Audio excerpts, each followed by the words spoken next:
Hello there, a very good evening and welcome to Prime TV News with me, Bhakti Abe Surya. To begin with, let's take a look at the stories making headlines this evening. Prime Minister says the country will be taken forward by getting foreign investments and creating income avenues. Sri Lanka Army has rejected allegations level saying that army camps in the north and east will be removed. The Cabinet has granted approval to set up educational institutions for Buddhist Dasasil Matas.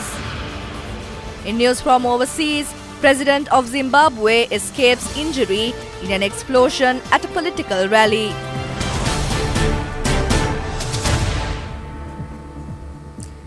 And now for the news in detail. First up in local news, Prime Minister Ranil Wickremesinghe says that the country will be taken forward by getting foreign investments and income avenues. He said this during a function in Galle. The opening of the new three-storied building of the Galle Valivitiya Divithura Divisional Secretariat took place under the patronage of Prime Minister. 40 million rupees has been spent to build this Nilasevana office building. 1,325 people who are affected by floods in May last year were paid compensation of more than 70 million rupees under the patronage of Prime Minister. Speaking on the occasion, he said that his debt burden will not be left to the future. He said that China Merchant Company is going to develop the Hambantota port. He said that the debt burden of the country has been reduced by $1,000 million. He further said that talks are being held with India about the Mattala airport. The Sri Lanka Army has rejected allegations levelled by some people that the army camps in the north and east will be removed and the number of personnel will be reduced. Issuing a media statement, it says that Sri Lanka Army is committed to the security of the nation. National Freedom Front MP Jayantha Samaravira has recently said that the government is preparing to disband military contingents. Such misleading statements by politicians have become a threat to national security. The army says that they are committed to enhance the efficiency at operational and strategic levels to face any challenges without removing any camp in north and east. The Sri Lanka Army has emphasized that many in the civil society has no proper understanding of the terminology used by the army, such as integration and fighting efficiency. According to the annual recruitment of the army, plans have been made for recruitments this year as well. Accordingly, 213 officers and 8,361 other rankers will be recruited to the regular force. It has also been planned to recruit 97 officers and 4,252 other rankers to the volunteer force of the Sri Lanka Army. The statement says that the army is committed to the national security more than anyone else, while recalling that it brought peace and happiness to the country after many years. Therefore, Sri Lanka Army has requested all patriotic people not to mislead the public by giving false information. The Cabinet has granted approval to set up educational institutions for Buddhist Dasasil Matas. It is scheduled to be taken place under the patronage of Minister Akila Viraj Karyavasam. Minister Akila Viraj Karyavasam pointed out that the setting up of such institutions will pave the way for the resurgence of Buddhist education and to propagate Buddhist philosophy among local and foreign women. He said that there are more than 4,000 Dasasil Matas in the country and there are several volunteer institutions which provide education for them without any assistance from the government. Therefore, the minister has instructed the officials to take steps to provide them with a quality education in a streamlined organizational structure. It has planned to set up Buddhist Dasasil Mata educational institutes in each province and to provide all privileges including teacher salaries given similar to the Pirivens. He said that steps will be taken to amend the Piriven Educational Act with the consent of the Piriven Education Board to provide Dasasil Matas with such education. The funeral of police sergeant who lost his life during the incident connected with the robbery of the Mathur jewelry shop was held today with the presence of a large number of people. Meanwhile, 2 suspects linked to the incident were brought from the Karapitiya hospital to the Agunukola Palace prison today. Police Sergeant Suranga Pradeep Veerasinghe died during a shootout between police and the suspects. A large number of parliamentarians paid their last respects to the late police sergeant during the past few days. His remains were taken to the Mathura police station this afternoon from his residence in the Koskoda area. Floral tributes were paid from air to the motorcade carrying the body. The remains were buried at the Mathura General Cemetery amid police guard of honour. All shops in the Mathura town were closed today as a mark of respect for the deceased police sergeant. Meanwhile, 2 suspects linked to the robbery of the Mathura jewellery shop were brought to the Agunakula Palace prison today. They were undergoing treatment at the Karapitiya hospital and taken to the prison amid tight security. Galle Chief Magistrate Nishant Piris ordered yesterday to remand the suspects until the 2nd of next month. The other suspect is undergoing treatment at the hospital under police protection. Special security measures are in place at the Karapitiya hospital premises and its environs. Minister Patali Champaka Ranapaka says that investigations should be conducted into the groups who are alleged to have committed financial frauds during the past. The minister expressed these views to the media following a function at Sri Abheniketanarama Temple in Kaduwala, Pahala, Bombiriya. The new auditorium and almsgiving hall of the Sri Abheniketanarama Temple were declared open under the patronage of the minister. The building had been built under the guidance of the chief monk of the temple, Venerable Denagalande Jinananda Thera. The minister handed over gifts to the teachers of the Dhamma school at the temple.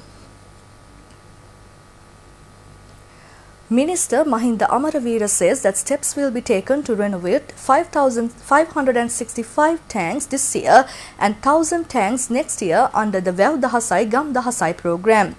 The minister mentioned this during a function at Bandagiriya in Hambantota. He said this at a program will be implemented to strengthen local farmers instead of importing what can be grown in the country. He said that it would save a lot of foreign exchange to the country. Self-employment equipment and bicycles were distributed among the people in Bandagiriya in Hambantota on the occasion. Minister Rajitha Senaratne says that the World Bank has granted $200 million to control non-communicable diseases.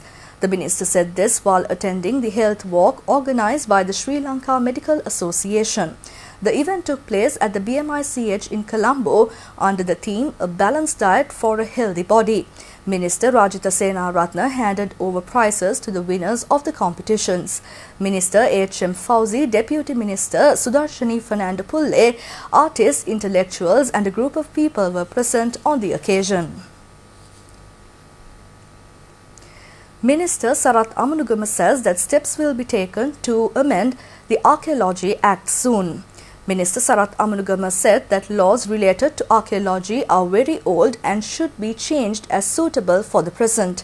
He said that he hopes to discuss with relevant ministers to amend the act. He said this to the media after meeting the Mahanayaka of Asgiri chapter. Minister Sarath Amanugama visited Asgiri Mahaviharaya and exchanged views with the Mahanayaka Thera. People in Kamburupitiya who were affected due to the inclement weather situation recently were paid compensation under the patronage of Minister Sagala Ratnayaka. The function to pay compensation was held at Kamburupitiya Divisional Secretariat Auditorium. 365 people in Kamburupitiya Divisional Secretariat area were paid compensation under the National Insurance Trust Fund. A group of people including Southern Provincial Councillor B.J. Priyanta were present on the occasion. The government has launched an extensive program to protect the children. Daruwan Surakimu National Program, implemented under the guidance of President Maithripala Sirisena, is another step of that process.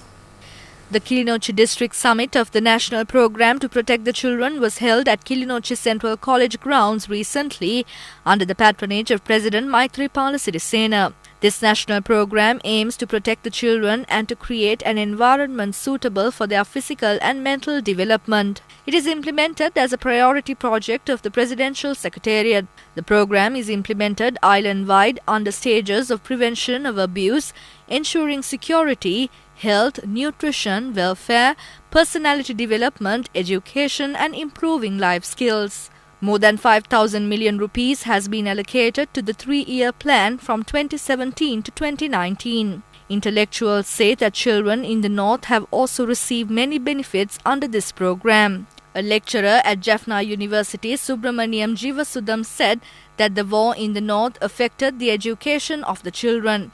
Many of them were disabled and lost their parents. They were categorized as children who became destitute due to the war. He said that laws are needed for the protection of the children and requested it to be included in the national program to protect the children. Jaffna University lecturer S. Raghuram said that children were severely affected by the war in the north. He said that they lost their parents and had problems related to education, society and economy. He said that although they have become youth at present, they have not completely forgotten the incidents in the past. He said that the solution to such problems will bring a successful future to them.